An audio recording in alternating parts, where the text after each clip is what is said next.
आज हम एक ऐसी कहानी की बात करेंगे जिसने स्टार्टअप की दुनिया के आप कह सकते हैं लगभग हर नियम को तोड़ दिया।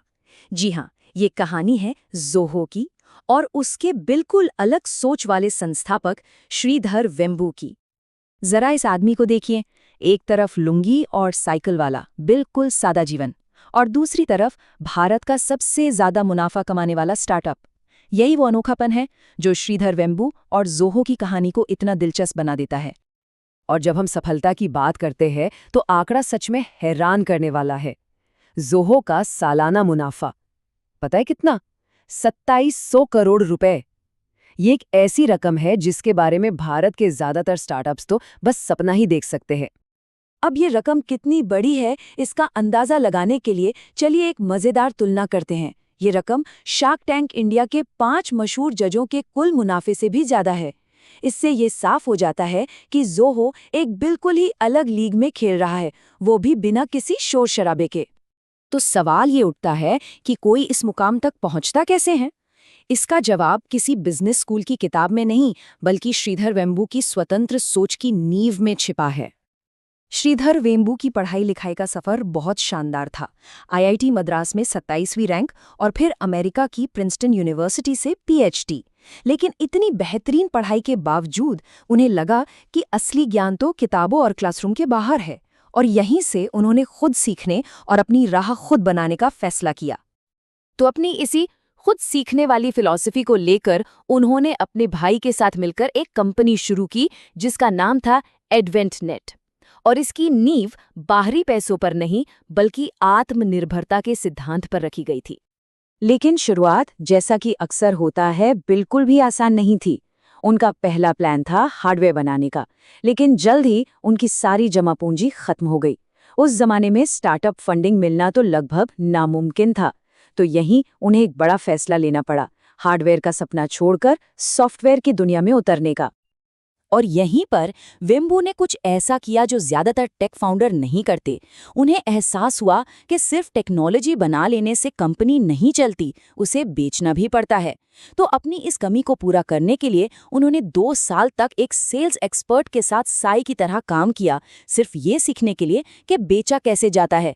ये विनम्रता ही उनकी असली ताकत बनी। 1998 तक कंपनी ठीक ठाक चलने लगी थी, और तब उन्हें एक ऐसा ऑफर मिला जो किसी का भी ईमान डिगा सकता था। कंपनी को $25 मिलियन में बेचने का ऑफर।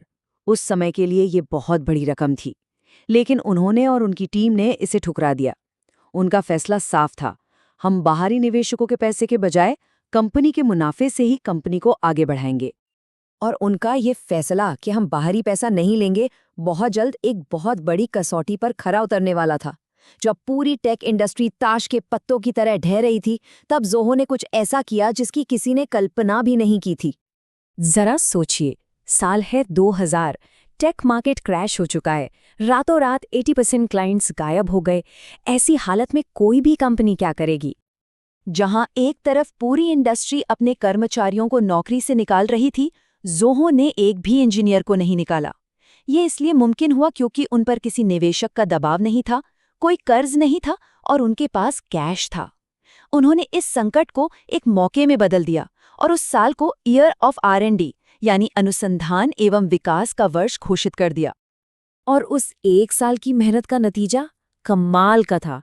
उनकी टीम ने न सिर्फ मैनेज इंजन जैसा एक सुपर प्रॉफिटेबल प्रोडक्ट बनाया, बल्कि यहीं से ज़ोहो की उन क्लाउड सर्विसेज का आइडिया भी निकला जिसने आगे चलकर कंपनी की किस्मत ही बदल दी। तो अब तक हमने उनकी सोच के पीछे का क्यों तो समझ लिया, पर अब सवाल है कैसे का। ज़ोहो की सफलता के पीछे कुछ बहुत ही साफ और स्मार्ट रणनीतियां हैं।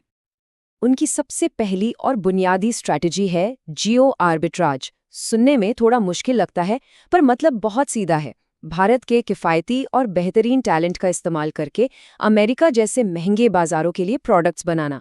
इससे उनकी लागत कम रहती है और वो बाजार में अच्छी कीमत पर मुकाबला कर पाते हैं। उनकी बाकी रणनीतियां भी उतनी ही स्मार्ट हैं। वे मार्केटिंग पर करोड़ों नहीं फूकते, बल्कि अपने खुश ग्राहकों को ही अपना सेल्स फोर्स बना लेते हैं। वो फ्रीमियम मॉडल अपनाते हैं, मतलब ग्राहकों को पहले प्रोडक्ट इस्तेमाल करने देते हैं और फिर उनका भरोसा जीतते हैं। और सबसे बड़ी बात, वो उन छोटे कारोबारियों पर फोकस करते हैं जिन्हें बड़ी कंपनियां अक्सर नजरअंदाज कर देती हैं। तो चलिए, अब कहानी को वापस वहीं लाते हैं जहां से हमने शुरू किया था। ज़ोहो के काम करने का तरीका सीधे तौर पर इसके संस्थापक श्रीधर वेम्बू की अपनी सोच से जुड़ा हुआ है। इसका सबसे बेहतरीन उदाहरण है ज़ोहो यूनिवर्सिटी। ये कमाल का कॉन्सेप्ट है।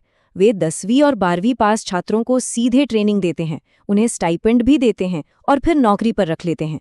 आज उनके 15% इंजीनियरों के पास कोई फॉर्मल डिग्री नहीं है, लेकिन वे बेहतरीन काम कर रहे हैं। और इस सोच का सीधा असर दिखता है कंपनी के माहौल पर। जहां पूरी इंडस्ट्री में लोग हर साल नौकरी बदलते रहते हैं, वहीं ज़ोहो में नौकरी छोड़ने की दर इंडस्ट्री के औसत से आधे से भी कम है।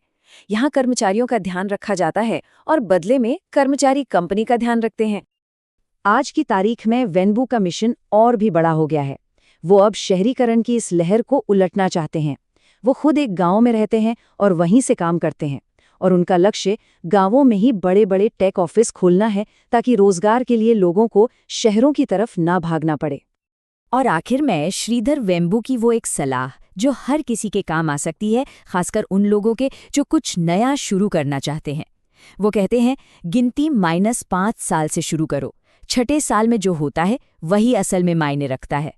मतलब साफ है, धैर्य रखो। पहले 5 साल सिर्फ सीखने में और नींव बनाने में जाएंगे। असली नतीजा छठे साल से दिखना शुरू होगा। और यही लंबी सोच, यही धैर्य ज़ोहो की कहानी का सार है।